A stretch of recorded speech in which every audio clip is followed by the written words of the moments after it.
Syukur kepada Allah Subhanahu wa taala atas limpahan nikmat yang Allah berikan kepada kita, sehingga dengan nikmatnya Allah Subhanahu wa taala pertemukan kita kembali di majelis yang mulia ini insyaallah tabaraka wa taala. Melanjutkan pembahasan kita membahas kitab Huququn da'at ilaiha al-fitrah wa qarraratha asy-syari'ah. Itu hak-hak yang dituntut oleh fitrah manusia dan disetujui oleh Islam, oleh syariat Islam. Dan ini pertemuan yang ketiga, kita masih di dalam pembahasan hak Allah Subhanahu wa taala. Setelah di pertemuan yang lalu, penulis rahimahullah taala menjelaskan kepada kita, sebelum beliau masuk menjelaskan apa hak Allah yang paling agung, apa saja hak Allah, beliau jelaskan terlebih dahulu betapa baiknya Allah Subhanahu wa taala, betapa banyak nikmat yang Allah berikan kepada kita, betapa banyak karunia yang Allah berikan kepada kita, agar kita sadar bahwa semakin banyak nikmat yang kita terima, artinya semakin banyak kewajiban yang harus kita tunaikan. Semakin banyak hak yang kita peroleh, semakin banyak pula kewajiban yang harus kita tunaikan. Maka sadarlah bahwa semakin banyak nikmat, semakin banyak yang harus kita syukuri. Maka jangan, para ulama memberikan nasihat, jangan semata-mata meminta kepada Allah banyaknya nikmat. Jangan semata-mata meminta kepada Allah banyak harta, banyak anak, banyak uang. Tapi mintalah kepada Allah untuk bisa mensyukuri nikmat tersebut. Sebab semakin banyak nikmat yang Allah beri kepada kita, artinya semakin banyak syukur yang harus kita haturkan kepada Allah Subhanahu wa taala. Tidak sama jumlah syukur yang dipanjatkan oleh orang-orang fuqara dengan orang-orang aghnia. Orang-orang yang fakir dengan orang-orang yang kaya. Orang-orang kaya yang Allah berikan kelebihan harta kepadanya, Allah berikan kelebihan rezeki kepadanya, maka juga harus berlebih syukurnya kepada Allah Subhanahu wa taala. Maka ayyuhal ikhwah a'azakumullah, setelah beliau menjelaskan betapa baiknya Allah, betapa banyak kebaikan dan karunia Allah kepada kita, lalu apa sih hak Allah Subhanahu wa taala? Beliau mengatakan, wa innama yuridu minka syai'an wahidan. Hanya saja yang Allah inginkan darimu adalah satu hal saja. Satu hal saja. Maslahatu aidatun ilaika. Yang mana jikalau engkau kerjakan satu hal itu, maka kebaikannya tidak akan lari kemana-mana, tapi akan kembali kepada dirimu sendiri. Yang Allah inginkan darimu itu hanya satu hal. Hanya satu hal. Yang kalau kamu lakukan satu perkara ini, satu hal ini, maka yang mendapatkan manfaatnya bukan Allah. Yang mendapatkan kebaikannya bukan Allah. Yang dapat kebaikan adalah kita sendiri. Apa itu? Yuridu minka an ta'budahu wahdahu la syarika lahu. Yang Allah inginkan adalah engkau beribadah kepada Allah, mentauhidkan Allah dan tidak menyekutukan Allah Subhanahu wa taala. Hanya itu saja para jemaah. Yang Allah inginkan adalah kita mentauhidkan Allah, kita beribadah hanya kepada Allah Subhanahu wa taala. Sebab itu tujuan kita hidup. Allah berfirman, "Wa ma khalaqtul jinna wal insa illa liya'budun." Dan tidaklah aku ciptakan jin dan manusia kecuali hanya untuk beribadah kepadaku. Kita boleh hidup fakir para jemaah. Antum atau kita tidak harus hidup kaya. Kita tidak harus berwajah tampan. Kita tidak harus punya keturunan yang banyak. Kita tidak harus memiliki suku yang kuat. Kita tidak harus memiliki relasi yang luas. Tapi yang harus kita lakukan dalam hidup kita adalah beribadah hanya kepada Allah Subhanahu wa taala. Sebab Allah menjadikan ibadah hanya kepadanya, itu tujuan hidup kita.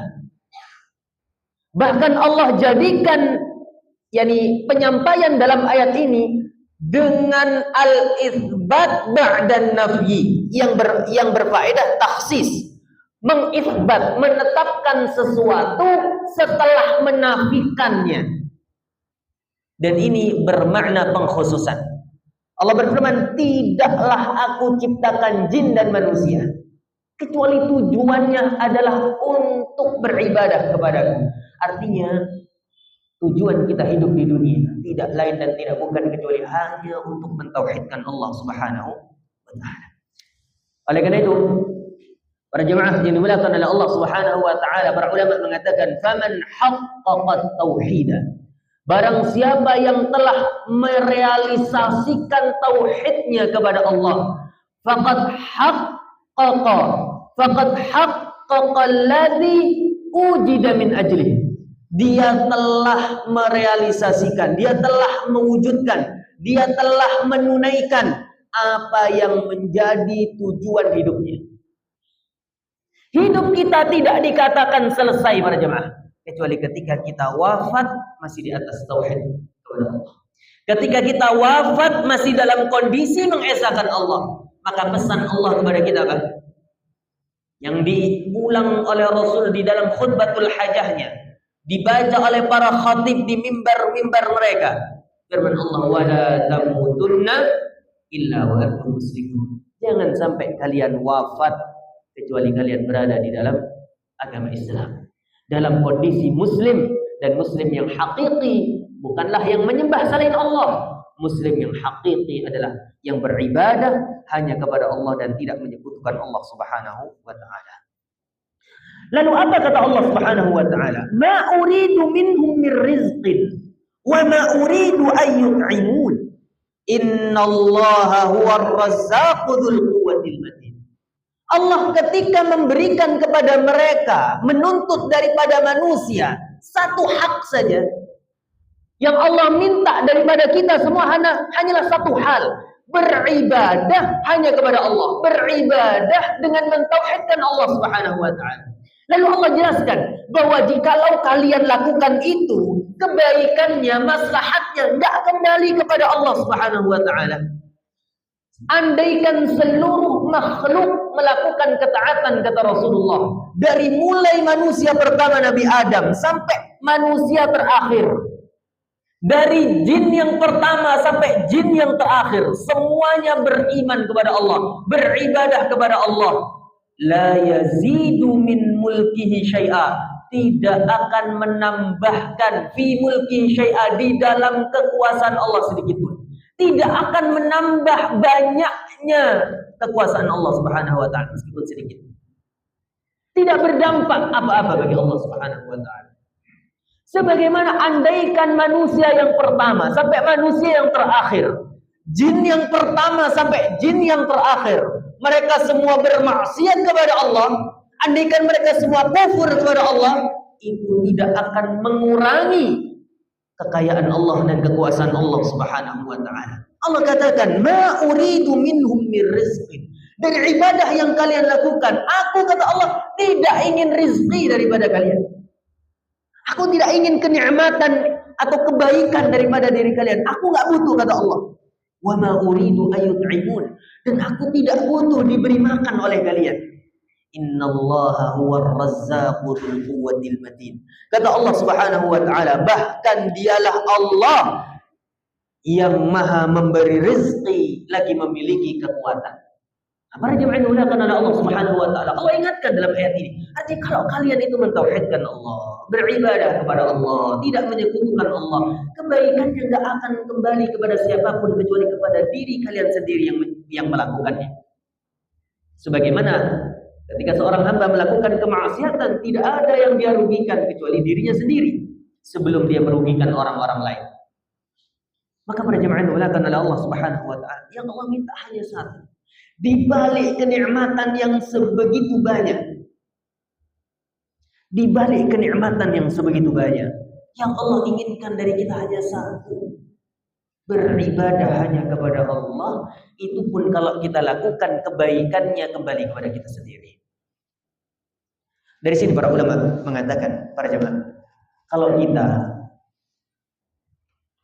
kan kadang-kala manusia itu sulit untuk meninggalkan satu dosa yang biasa dia lakukan. Dosa itu ada dampak candunya, para jemaah. Sebagaimana ketaatan juga punya dampak candunya.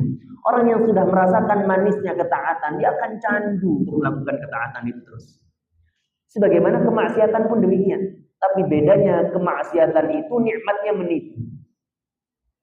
Di balik kenikmatan yang sebentar itu ada penyesalan yang berkepanjangan kelak sampai hari kiamat. Atau bahkan kelak pada hari kiamat. Nah, untuk berhenti dari dosa yang sulit kita lakukan, kalau kemudian kita cek hati kita, rasa takut kepada Allah itu kok tipis.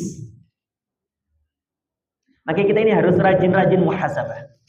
Periksa bagaimana rasa takut kita kepada Allah. Tebalkah? Tipiskah? Kalau kita dapati bahwa rasa takut kita kepada Allah ini tipis sekali, sehingga kemudian kita melakukan kemaksiatan, jarang sekali kita memikirkan rasa takut itu kepada Allah. Nah, pakai cara yang kedua. Apa itu? Tumbuhkan rasa malu kita kepada Allah. Gimana caranya menumbuhkan rasa malu itu? Pikirkan betapa banyak nikmat Allah kepada kita. Lalu kemudian tanyakan kepada kita, berapa banyak nikmat yang Allah sudah kasih kepada kita? Berapa banyak rezeki? Lalu bertanya, pertanyaan kedua, tidakkah kita malu kemudian kita balas kebaikan itu dengan keburukan? Tidakkah kita malu kemudian kita balas rizki dan nikmat-nikmat itu dengan kemaksiatan? Nanti dibahas oleh beliau. Yuridu minka an takuna 'abdan bi kulli ma'anil 'ubudiyah. Yang Allah inginkan darimu adalah engkau menjadi hamba. Engkau jadi hambanya Allah. Sadar berjemaah, kita ini budaknya Allah. Kita ini hambanya Allah. Tapi menjadi hamba Allah tidak sama dengan menjadi hamba manusia. Jika menjadi hamba manusia adalah kehinaan, menjadi hamba Allah adalah kemuliaan. Jikalau menjadi hamba manusia artinya disia-siakan, maka menjadi hamba Allah artinya kita mendapatkan perhatian darinya. Coba kita lihat mereka orang-orang yang kufur kepada Allah. Kita lihat orang-orang di luar sana yang mereka kufur kepada Allah, tidak beriman kepada Allah. Apakah Allah berikan mereka makan? Apakah Allah berikan mereka minum? Apakah Allah berikan kepada mereka harta? Jawabannya iya. Mungkinkah orang-orang yang tidak perhatian terhadap haknya Allah, tapi Allah tetap berikan hak mereka? Mungkinkah kita, orang-orang yang menunaikan hak Allah, lalu Allah lupa dengan hak kita? Mustahil berjemaah. Akankah kemudian ketika kita tunaikan hak Allah, Allah justru lalai dari menunaikan hak kita? Tidak mungkin. Yang Allah inginkan kita jadi hambanya Allah bikulli ma'anil ubudiyah, dengan benar-benar merasa bahwa kita hanya hambanya Allah. Hambanya Allah. Kita ini bukan siapa-siapa. Kita ini manusia lemah, budak. Tapi budaknya Allah itu mulia. Tapi orang yang menghamba, menundukkan dirinya di hadapan Allah itu mulia. Jika kemudian mungkin menundukkan diri di hadapan manusia itu hina, tapi menundukkan diri di hadapan Allah itu kemuliaan. Lihat bagaimana orang-orang lemah dari kalangan para sahabat. Bilal bin Rabah. Alangkah rendahnya Bilal bin Rabah di mata pembesar-pembesar Quraisy ketika itu. Budak berkulit hitam, melayani para pembesar Quraisy yang punya nasab tinggi, derajat yang tinggi, anak dari para pembesar, para saudagar kaya. Betapa hinanya dia di hadapan para pembesar-pembesar Quraisy. Akan sangat mudah bagi mereka untuk kemudian menyiksa Bilal. Sekehendak hatinya mau disiksa, disuruh ini harus turun. Tapi apakah Bilal bin Rabah, seorang budak yang hina di pandangan manusia ini, dia menghamba kepada manusia ini? Tidak. Ketika dia menghamba hanya kepada Allah, Allah jadikan dia mulia. Ketika Fathu Makkah, ketika semua orang berkumpul di Masjidil Haram dalam kondisi sudah kalah. Orang yang dulu asyraf, orang-orang yang mulia, yang dituankan, dibesarkan di kota Makkah, tertunduk lesu sebab mereka kalah. Tahukah di mana posisi Bilal bin Rabah ketika itu? Di atas Ka'bah, di atas kepala mereka, mengumandangkan azan dengan berani. Sedangkan mereka yang dulu menyiksanya tertunduk lesu. Allah angkat derajat seseorang bukan sebab dia menghamba kepada manusia, tapi ketika dia menghamba hanya kepada Allah. Kakinya masih menginjak tanah dunia, suara sandalnya sudah terdengar di dalam surga. Para jemaah yang dimuliakan oleh Allah Subhanahu wa taala. Selamanya, selagi kita masih menghamba kepada Allah, selamanya kita tidak akan Allah hinakan. Tidak pernah Allah sia-siakan. Para jemaah yang dimuliakan oleh Allah Subhanahu wa taala. Kama annahu wa rabbuka bi kulli ma'ani rububiyyah. Jadilah engkau sebenar-benar hamba bagi Allah, sebenar-benar budak bagi Allah, yang kalau disuruh manut, dilarang nurut. Sebagaimana Allah itu adalah Tuanmu dan Tuhanmu dengan seluruh makna ketuhanan. Allah Rabb kita, Maha mampu atas segala sesuatu. Andai Allah berhenti memberikan nikmat kepada kita 1-2 detik, nggak bisa kita hidup. Nggak bisa kita hidup berdua. Allah Maha mampu atas segala sesuatu. Sebagaimana Allah itu hanya satu-satunya Tuhan bagi kita, satu-satunya Rabb bagi kita, maka beribadah hanya kepada Allah Subhanahu wa taala. Maka para ulama ketika membahas tauhid, kemudian membagi tauhid menjadi 3. Terserah mau dibagi tauhid jadi 2, jadi terserah. Tapi yang terpenting kata para ulama, ketika engkau tahu bahwa Allah itu adalah Rabb, beribadahlah hanya kepada mereka. Artinya dalam kaidah tauhid itu, ketika engkau tahu tauhid rububiyah, bahwa Allah itu yang menciptakan, Allah yang kemudian memberi rezeki, Allah yang maha memiliki, Allah yang maha mengatur, nah, wajib bagimu untuk beribadah hanya kepada Allah. Maka para jemaah yang dimuliakan oleh Allah, abdan mutadzallilan lahu khadi'an lahu. Jadilah engkau hamba yang menghinakan diri di hadapan Allah, tunduk di hadapan Allah. Hinakan diri kita di hadapan Allah Subhanahu wa taala. Mumtathilan li amri. Lihat bagaimana Nabi sallallahu alaihi wasallam berjamaah.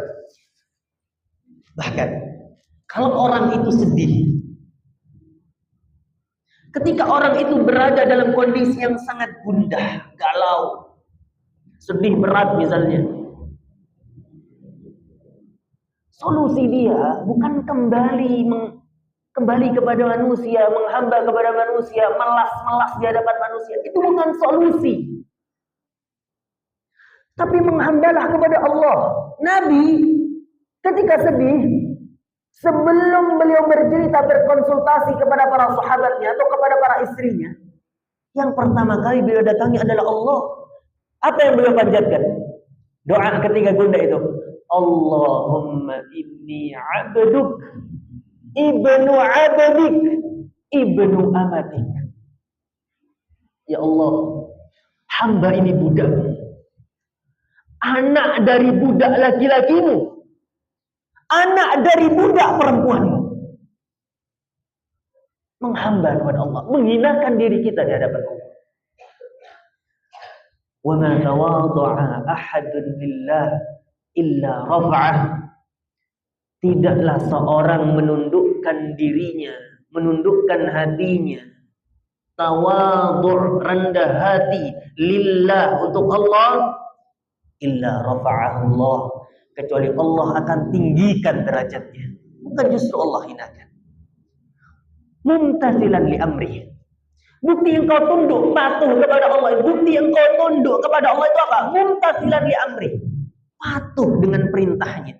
Mujtaniban li nahyi, jauhi setiap larangannya. Musaddiqan bi khabari, percayai kabar-kabarnya. Li'annaka tara ni'amahu 'alaika sabighatan tatra, sebab engkau melihat nikmat yang Allah berikan kepadamu itu sangat lapang, sangat luas dan tidak putus, tidak berhenti. Nikmat yang Allah berikan kepada kita itu tidak pernah berhenti. Maka jangan pernah kemudian sebenarnya ya merasa seret dari rezeki. Itu boleh atau tidak? Ana merasa rezeki ana seret. Itu tolak ukurnya apa? Kenapa kemudian sebagian kita kemudian mengatakan bahwa saat rezeki ana seret? Kenapa? Karena tolak ukur harta, tolak ukur rezeki dia fulus, harta, uang. Padahal nikmat Allah, rezeki Allah kepada kita tak pernah putus. Detak jantung, oksigen udara yang kita hirup, darah yang mengalir, anggota tubuh yang bisa digerakkan, mata yang terus melihat, telinga yang terus bisa mendengar, kenikmatan yang tidak pernah terputus, berjemaah. Makanya kalau kita ingin kaya, lihat orang-orang sakit itu. Mereka bernafas harus keluar uang. Bahkan mohon maaf, orang habis operasi itu, operasi perut misalnya, itu harus gimana pun caranya buang angin. Kalau nggak bisa buang angin, beli obat buat buang angin. Kita Masya Allah, ya kapan aja mau kentut. Kapan buang angin, buang angin. Alhamdulillah, itu nikmat dari Allah, berjemaah. Maka tidak pernah terputus. Nah, lalu beliau memberikan pertanyaan. Yang pertanyaan ini cukup membuat kita malu kepada Allah. Apa kata beliau? Afala tastahi an tubaddila hadhihi ni'ama kufran? Setelah engkau sadar, engkau lihat, ya Allah betapa banyak nikmatmu kepadaku, tidakkah engkau malu jika engkau balas dengan kekufuran? Engkau balas kenikmatan yang banyak itu dengan kekufuranmu kepada Allah? Enggak malu kita? Kita balas dengan kemaksiatan. Lau kana li ahadin minan nasi 'alaika fadlun. Bukankah ketika ada seseorang yang kemudian dia punya jasa atas dirimu, lastahyaita an tubarizahu bil ma'siyah wa tujahiruhu bil mukhalafah. Bukankah engkau malu kalau engkau kemudian menghina dia, bermaksiat, yakni engkau berbuat buruk kepada dia, lalu engkau terang-terangan menyelisih orang tersebut, padahal orang tersebut banyak jasanya kepadamu. Beranikah kita kemudian ada orang banyak membantu kita, banyak berbuat baik kepada kita, beranikah kita terang-terangan kemudian saya nggak suka sama orang itu, atau kita katakan kita terang-terangan berbuat buruk kepada dia? Tidak, kita akan malu. Kenapa? Kita sadar betapa banyak kebaikan yang dia lakukan. Dan bagaimana dengan kebaikan-kebaikan Allah? Para jemaah, kadang-kala ketika kita membaca firman Allah, wa qalilun min ibadiyasy syakur, alangkah sedikit kata Allah di antara qalilun, ya qalilun itu ikut wazan fa'ilun, sighah mubalaghah, sebagaimana rahimun, alimun, yang artinya sangat. Qalilun wa qalilun min ibadiyasy syakur, dan sangat sedikit dari hamba-hambaku yang bersyukur kepada Allah. Mungkin orang berpikir, masa? Ternyata iya. Sebab syukur kita ini hanya pada hal-hal yang nampak oleh mata. Hanya pada hal-hal yang ngarahnya ke harta. Syukur kita ini hanya sekedar alhamdulillah. Sedangkan syukur lebih daripada itu. Syukur itu bersyukur dengan lisan, dengan berzikir kepada Allah, alhamdulillah tadi. Dengan hati, qanaah, merasa cukup, tidak merasa kurang. Yang ketiga, dengan amal badan, kita gunakan nikmat Allah dalam ketaatan kepada Allah. Betapa seringnya kita gunakan mata kita untuk kemaksiatan, untuk melihat-lihat hal-hal yang haram. Betapa sering kita gunakan telinga kita untuk mendengar hal-hal yang haram.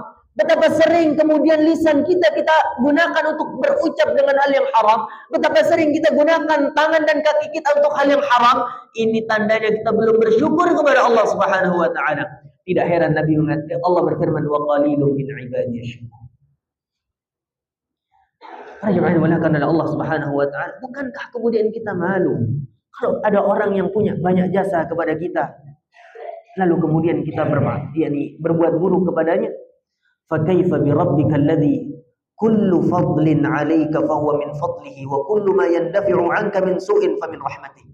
Lalu bagaimana dengan Allah yang semua kebaikan, semua kenikmatan yang kamu terima itu rizki darinya, dan semua bahaya yang terhindar darimu itu rahmat darinya?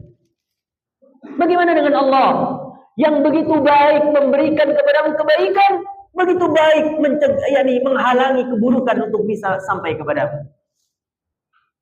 Wa ma bikum min ni'matin fa min Allah.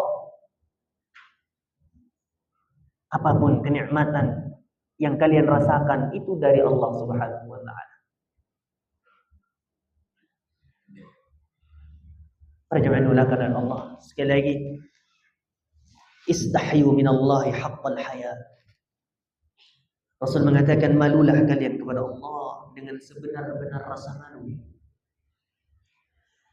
Sebab nikmat yang Allah berikan kepada kita terlampau banyak. Namun lebih banyak kenikmatan-kenikmatan itu kita balas dengan kemaksiatan. Tapi lebih banyak kenikmatan-kenikmatan, kebaikan-kebaikan Allah justru kita gunakan untuk hal-hal yang dimurkai, dilarang oleh Allah Subhanahu wa taala. Para jemaah yang dimuliakan oleh Allah Subhanahu wa taala, kalau kita paham tentang hakikat syukur, kalau kemudian kita paham dengan betapa banyaknya nikmat Allah, tidak heran kalau Rasulullah itu sholat malam sampai bengkak kakinya. Tidak heran kalau Rasulullah itu sholat malam sampai pecah-pecah kakinya. Aisyah, Ummul Mukminin, wanita yang salihah, ahli ibadah, beliau saja heran dengan apa yang dilakukan oleh Rasulullah. Apalagi kita. Aisyah mengatakan, ya Rasulullah, alaysa Allah qad ghafara ma taqaddama min dhanbika wa ma ta'akhkhar. Wahai Rasulullah, kenapa engkau salat sampai bengkak kakimu?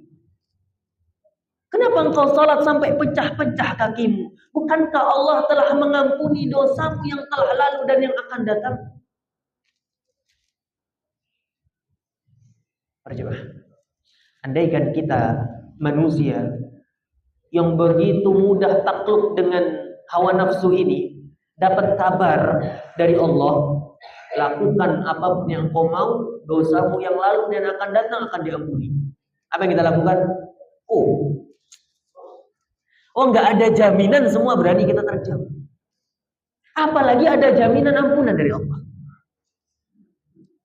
Maka jangankan kita, sekelas Aisyah heran dengan apa yang dilakukan oleh Rasulullah.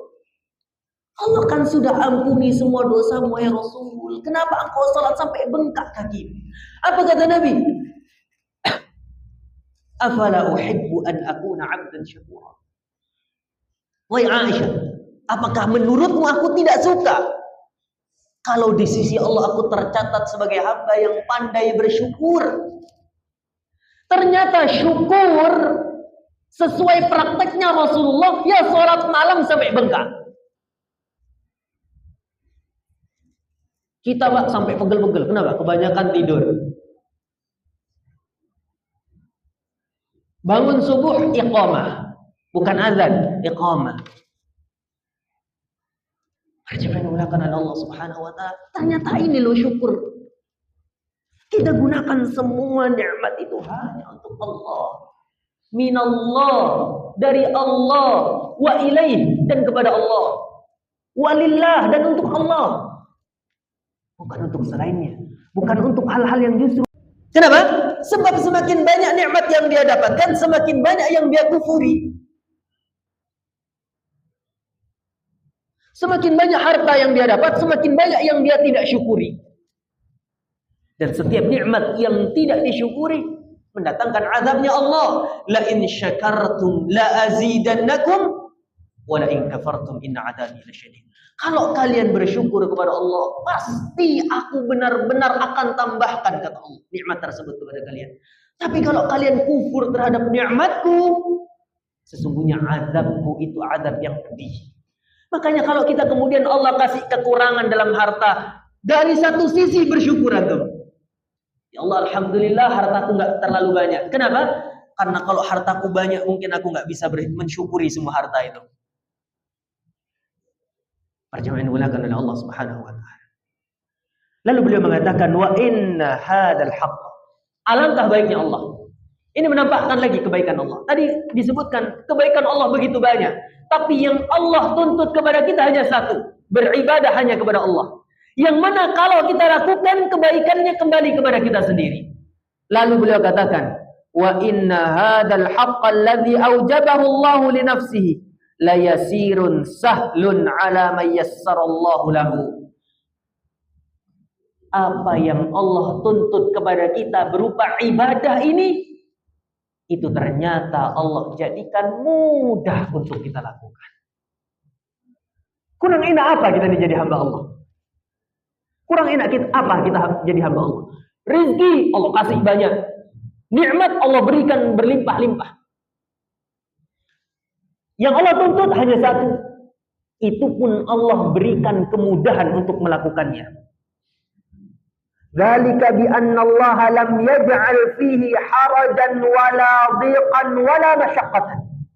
Sebab Allah menjadikan hak yang Allah minta dari manusia itu tidak ada kesulitan di dalamnya, tidak ada rasa berat di dalamnya. Allah Subhanahu wa taala berfirman dalam surah Al-Hajj ayat yang ke-78, "Wa ma ja'ala 'alaikum fid dini min haraj."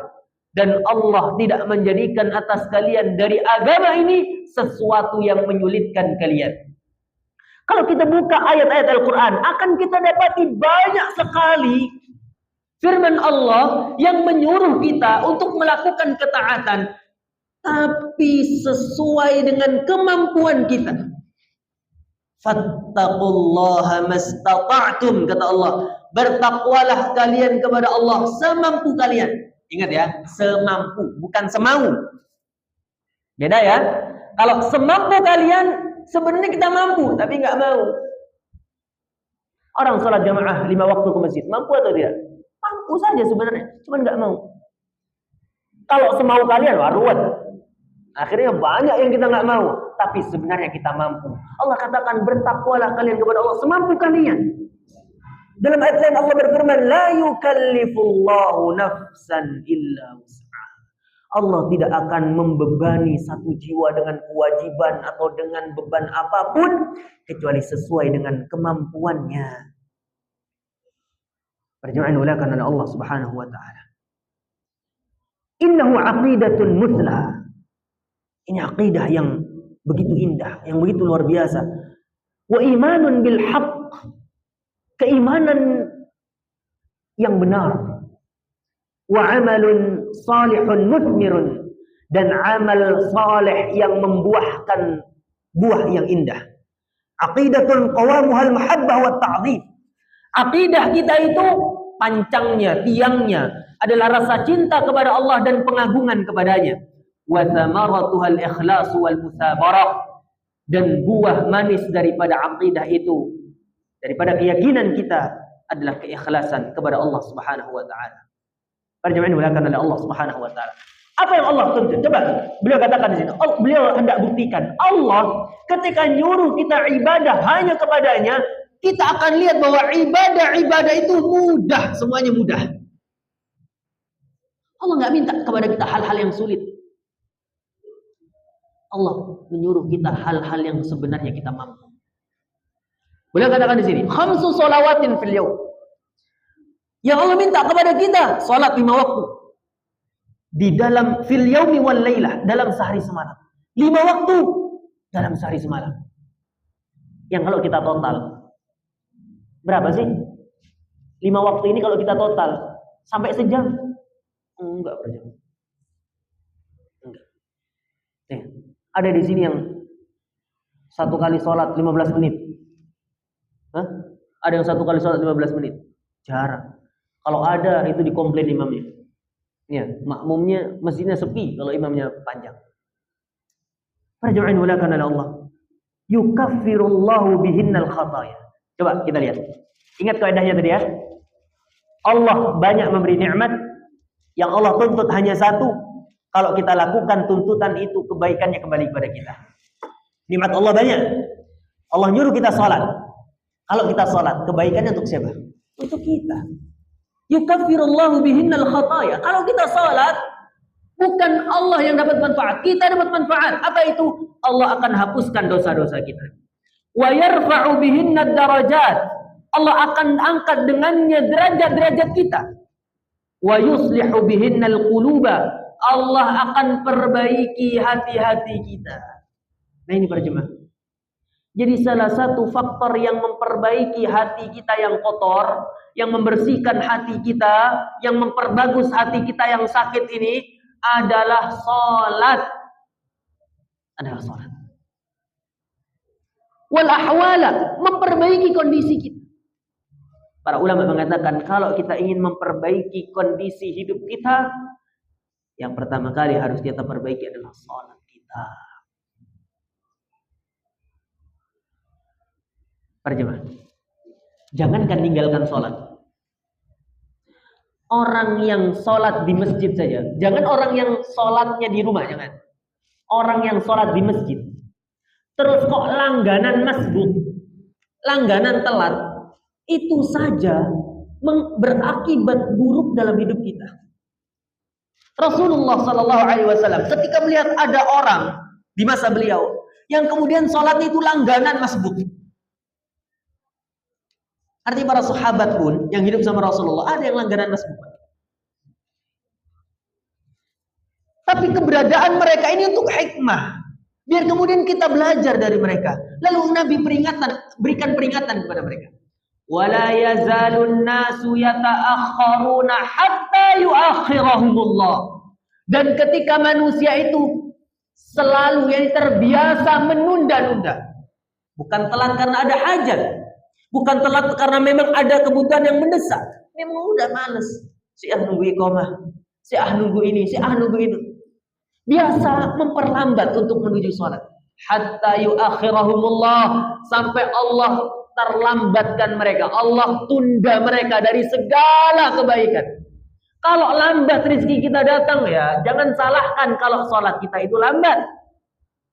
Sebab yang memperlambat adalah lambatnya kita menuju sholat 5 waktu. Kalau kemudian kita lambat dalam usaha kita, dalam urusan kita, dalam segala kebaikan kita lambat, salah satu sebabnya adalah apa? Lambatnya kita dalam mengerjakan sholat. Ya. Farju'in walakan oleh Allah Subhanahu wa taala. Apalagi orang yang enggak salat. Nemen lagi tambah. Kita ini hidup di zaman di mana orang soleh itu kategorinya rendahan sekarang. Orang soleh pokok sholat 5 waktu. Bahkan orang sholat 5 waktu itu dibilang bang, oh masya Allah dia rajin sholatnya, rajin 5 waktu rajin. Sebab orang nggak sholat dia nggak biasa. Orang nggak sholat dia nggak biasa aja. Padahal kalau kita mau berpikir, gimana caranya kita bisa hidup tanpa sholat ini? Gimana caranya kita rehat dari capeknya mikirin dunia kalau tidak dengan sholat? Meskipun tidak jarang kita sholat tetap mikirin dunia. Di toko anteng-anteng aja, nggak ada kepikiran rugi untung, nggak ada kepikiran. santai, rileks. Salat Allahu Akbar. Tuh, bulan ini kok turun omsetnya. Barang itu kok belum laku ya. Subhanallah. Sebelum salat gak ada kepikiran itu. Para jemaah yang dimuliakan oleh Allah Subhanahu wa taala. Salat itu memperbaiki hati, memperbaiki kondisi kita. Ya'ti bihinnal 'abdu bihasab istita'ati. Yang Allah minta kita salat sesuai dengan kemampuan kita. Fattaqullaha mastata'tum, bertakwalah kalian kepada Allah semampu kalian. Para jemaah yang dimuliakan oleh Allah. Apa sih kemudahan yang Allah berikan di dalam ibadah salat? Kemudahan pertama, para ulama mengatakan salat itu mudah sebab Allah telah memberikan keringanan hanya 5 kali dalam 1 hari semalam, yang sebelumnya adalah 50 kali. Al-Imam Al-Bukhari dan Al-Imam Muslim dalam sahih keduanya menyebutkan riwayat ini. Bagaimana Nabi SAW bercerita tentang Mi'raj. Ketika beliau naik ke Sidratul Muntaha, lalu Allah berikan kewajiban kepada beliau, kepada beliau dan umatnya untuk salat 50 kali dalam 1 hari, dalam sehari semalam. Bayangkan. Kuat kita? 50 kali, Pak. Masya Allah. Ketika turun, dicegat oleh Nabi Musa. Apa yang Allah perintahkan kepadamu? Maka Nabi mengatakan 50 salat. Maka Nabi Musa mengatakan irji' ila rabbik, kembali kepada Allah. Ya, fa inna ummataka la tutiqun. Umatmu tidak akan mampu. Enggak akan mampu. Lalu Nabi SAW naik. Fa wada'a syatrahu. Lalu Allah jadikan setengahnya, 25. Turun lagi, dicegat lagi oleh Nabi Musa. Suruh balik lagi. Balik lagi Rasul. Lalu Allah jadikan 5 waktu. Lalu kemudian ketika turun lagi dicegat oleh Nabi Musa, disuruh minta kekurangan lagi, keringanan. Maka Nabi mengatakan, aku malu kepada Allah. Kita akan terlebih dahulu, kemudian kita lanjutkan. Barakallahu.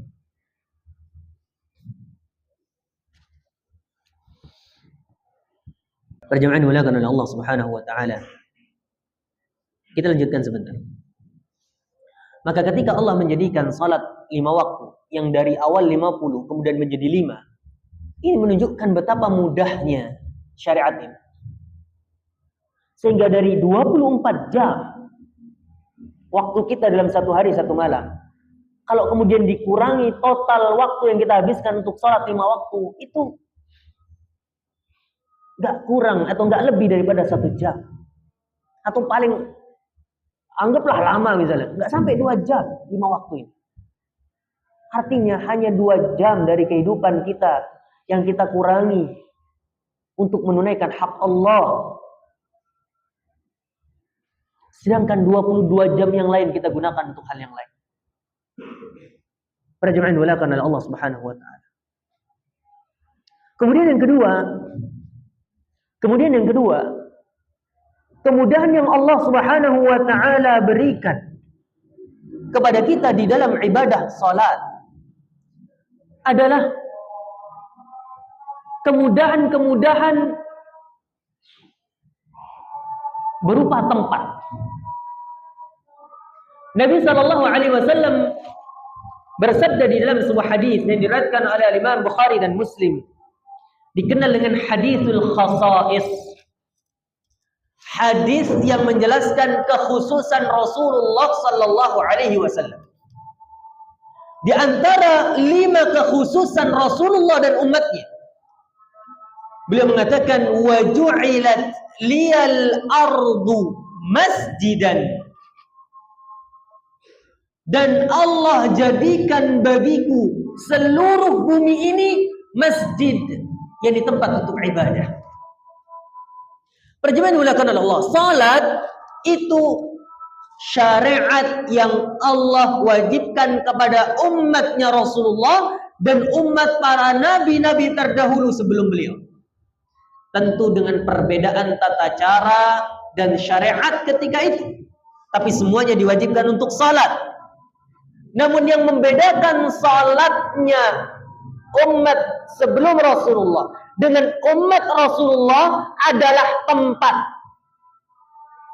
Sebelum umatnya Rasulullah, yang namanya salat, namanya ibadah harus dilakukan di tempat ibadah. Tidak boleh dilakukan di luar itu.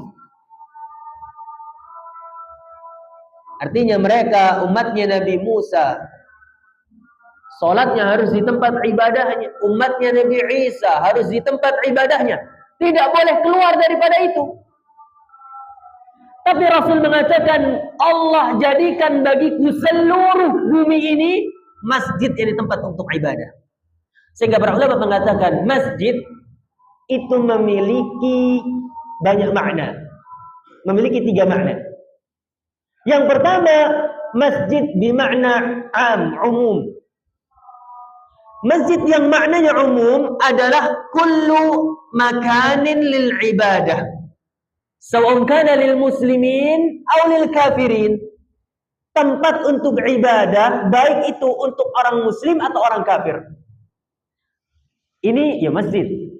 Gereja secara bahasa itu masjid. Mana buktinya? Rasul sallallahu alaihi wasallam bersabda, la'anallahu al-yahuda wan nasara ittakhadhu qubur anbiya'ihim masajida. Semoga Allah melaknat orang-orang Yahudi dan Nasrani sebab mereka menjadikan kuburan para nabi mereka sebagai masjid. Apa makna masjid? Ini tempat ibadah. Artinya gereja mereka itu ibadah. Tempat ibadah mereka ini, gereja namanya ini masjid secara bahasa. Wa ana anhaakum an dzalik, dan aku haramkan kalian ini untuk melakukan itu. Ini menjadikan kuburan sebagai apa? Tempat ibadah. Nah, para jemaah yang dimuliakan Allah, ini yang pertama. Yang kedua, masjid bermakna khusus. Apa masjid yang bermakna khusus? Seluruh bumi khusus untuk kaum muslimin. Artinya kita salat di rumah, sah atau tidak? Sah. Antum salat di pinggir jalan, sah atau tidak? Sah. Dimanapun antum mau salat, selama bukan tempat-tempat yang dilarang seperti kuburan misalnya, atau yang lainnya, atau tempat-tempat yang kotor, yang tidak suci, maka kita boleh salat di sini. Mana dalilnya? Hadis Nabi itu. Di antara kekhususan umat ini dan kekhususan Rasulullah, wa ju'ilat liyal ardu masjidah. Allah jadikan bagiku seluruh bumi ini boleh untuk di tempat ibadah. Kemudian para jemaah yang ketiga adalah al-masjid bermakna akhas. Masjid yang maknanya jauh lebih khusus. Apa itu? Ini makan atau al-bina yubna li adai as-salawatil mafruḍah. Bangunan yang dibangun untuk menunaikan salat 5 waktu. Meskipun ada ketentuan ya para jemaah. Syarat masjid itu, syarat masjid para ulama mengatakan sekurang-kurangnya ada 3. Pertama, mauquf. Tanahnya harus apa? Wakaf. Kemudian yang kedua, ada salat 5 waktu. Ada azan. Dikumandangkan azan 5 waktu. Atau dilakukan salat berjamaah di situ selama apa? Selama 5 waktu. Kemudian para jemaah yang dimuliakan Allah, selain wakaf, kemudian ada azan di situ. Kemudian yang ketiga, ini tidak disyaratkan untuk ditunaikan sholat Jumat di sana.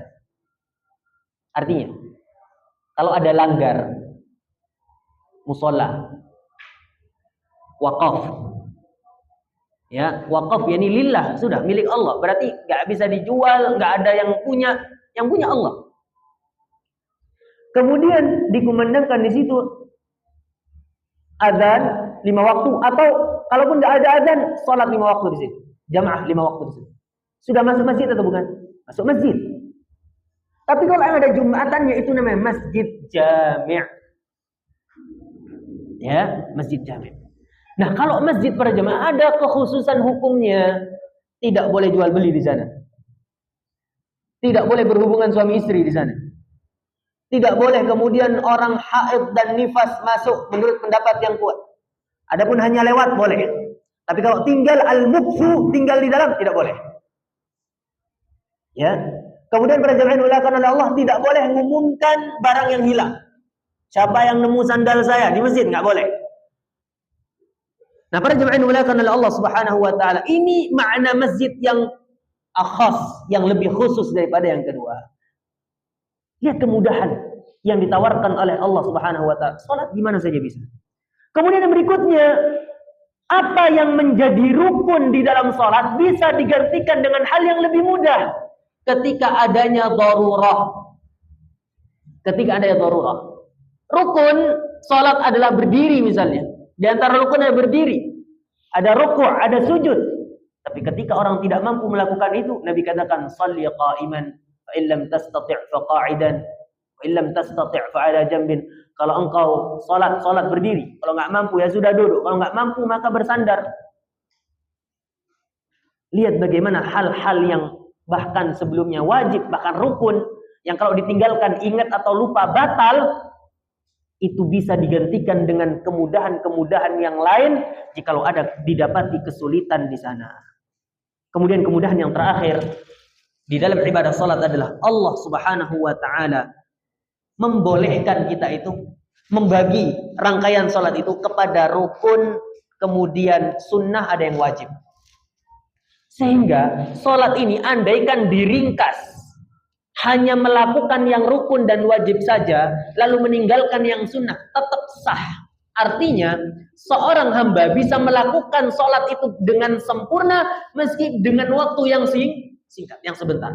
Misal orang udah buru-buru, ya, atau sudah mepet waktu, ya sudah, dia cukupkan dengan Al-Fatihah saja, nggak perlu baca surah yang lain. Sah, sah. Doa sujudnya, doa rukuknya 1 kali. Sah, sah. Yang biasanya 3 kali atau lebih, cukup 1 kali. Ini kemudahan yang Allah Subhanahu wa taala berikan. Lihat para jemaah yang dimuliakan oleh Allah, sebagai kesimpulan, betapa baiknya Allah Subhanahu wa taala kepada kita. Allah memberikan banyak keutamaan dan rezeki kepada kita, menuntut hak kepada kita hanya satu, beribadah hanya kepadanya. Kemudian jikalau kita lakukan hak Allah itu, kebaikannya bukan kembali kepada Allah tapi kembali kepada kita, itu pun Allah sudah memberikan banyak kompensasi, kemudahan kepada kita untuk menunaikan hak Allah Subhanahu wa taala tersebut. Ini yang bisa kita sampaikan, semoga bermanfaat. Kita lanjutkan insyaallah pada pertemuan yang akan datang.